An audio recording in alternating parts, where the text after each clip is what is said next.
All right, I'm back with episode 1 of Don't Be Too Emotional. The story begins with Jin.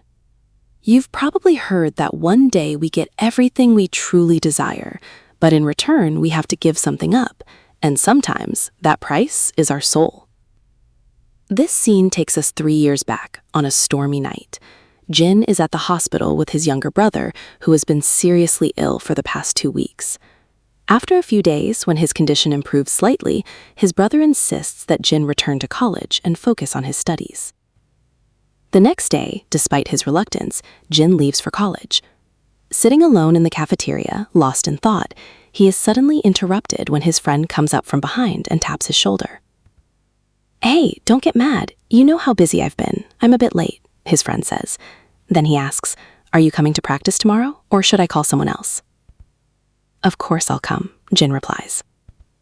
The next day at the playground, everyone is practicing. Jin suddenly notices a student in the gallery staring at him for a long time. Distracted, he accidentally falls. His friend Gap rushes over to help him up.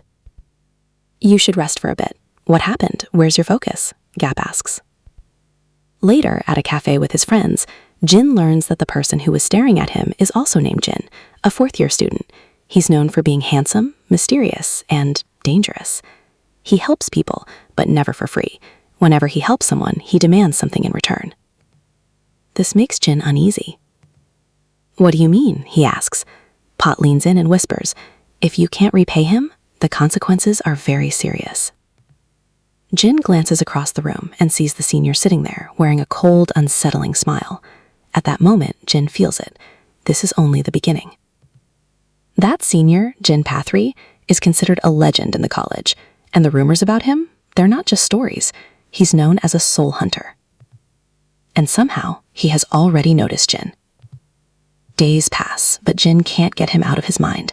That face keeps appearing in his thoughts.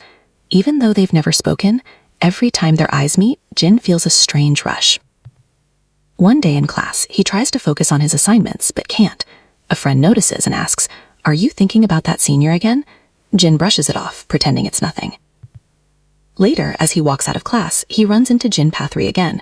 Sitting calmly on the ground floor, the senior looks at him and smiles, the same unsettling smile. Jin mutters under his breath, "Oh God, you again." As if he heard it, the senior's smile widened. Later, Pot tells Jin it's all true. Ask anyone. Most students go to him for help, and he never refuses, but everyone has to pay in the end.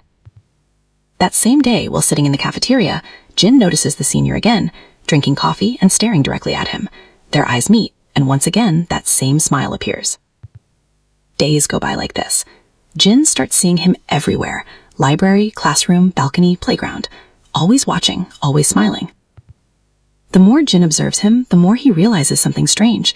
Everyone else seems afraid of this senior, not because he's rude or violent, but because of what he asks in return, and no one seems able to truly repay him. Jin wants to believe it's all just rumors, but then several students, including T, suddenly disappear. That's when doubt starts creeping in. One evening after practice, Jin stays alone on the playground.